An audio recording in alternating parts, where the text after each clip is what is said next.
Welcome Raptors, this is continuing our intro to team defense. We're going to talk about the crease slide against the 2-2-2. So first, let's talk about the 1 and the 2 slide.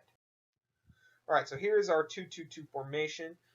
Number 1 is the ball carrier with the gold ball above him. And here are our defenders. This is a crease slide. So our first slide is always going to come from the crease. And whenever we have two defenders in the crease and two offensive players in the crease, our 2 slide is also going to come from the crease. So A and B are both going to be either the 1 slide or the 2 slide. But how do we determine which one is the 1 slide? Simple. We're going to draw an imaginary line cutting the field in half, just like you can see. In this situation, if the ball carrier is on the left side of the line, defender A is the hot slide. If the ball carrier is on the right side of the line, defender B would be the hot slide. So in this situation, A is the hot slide and B is the 2 slide. So if we have a pass, though, this is going to change. And now B becomes the hot slide and A becomes the 2 slide.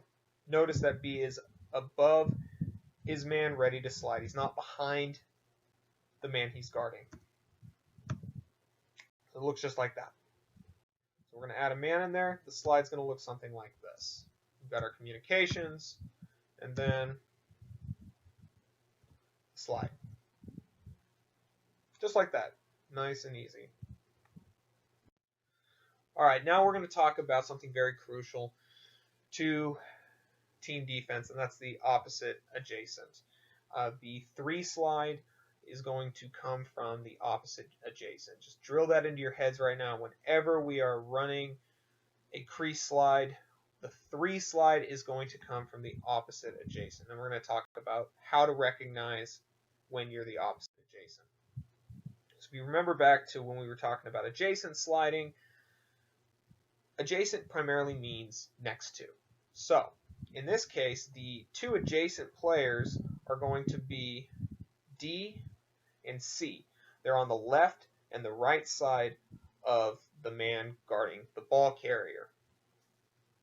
So the way we determine who is going to be the opposite adjacent and the direct adjacent is based on what side our ball defender gets beat. So we can have a little line right there to kind of help us determine when he's beat and what side he's beat on. So if the ball carrier beats E on E's right side, that's going to make the right side of the ball defender, it's going to make that the direct adjacent. And it's going to make the left side of the ball defender the opposite adjacent. So in this situation that you see right now, D is the direct adjacent player, C is the opposite adjacent player. Now if we do it on the flip side, we can see in this situation, E is beat on the left side. So this is making C the direct adjacent, and it makes D the opposite adjacent.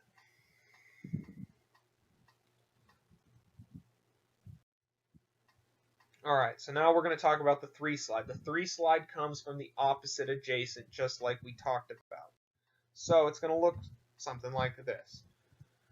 E is going to call for ball. We've got our hot slide coming from A because A is on the left side. The ball carrier is on the left side. We've got the 2 slide. And now we have both C and D calling 3. But they're also stating the side that they're going to be covering if activated. So D is going to be the 3 slide if 1 beats E on E's left side. So D calls 3 left. And C is going to be the 3 slide if the ball carrier beats E on E's right side.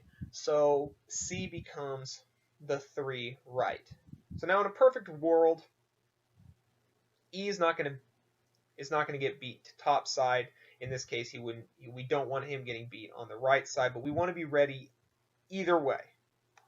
We don't want to get surprised on a slide package. So it's going to look something like this. 1 comes down, A calls his slide, he comes down, B comes over, and now D is the opposite adjacent, so he comes down. Just like that. C locks off his space. From the other side, so fast forward. So from the other side, it's going to look something like this. So now 1 comes across, A's coming up, B covers, and now C is the opposite adjacent in this situation, so he covers his man. That's it. So nice and quick.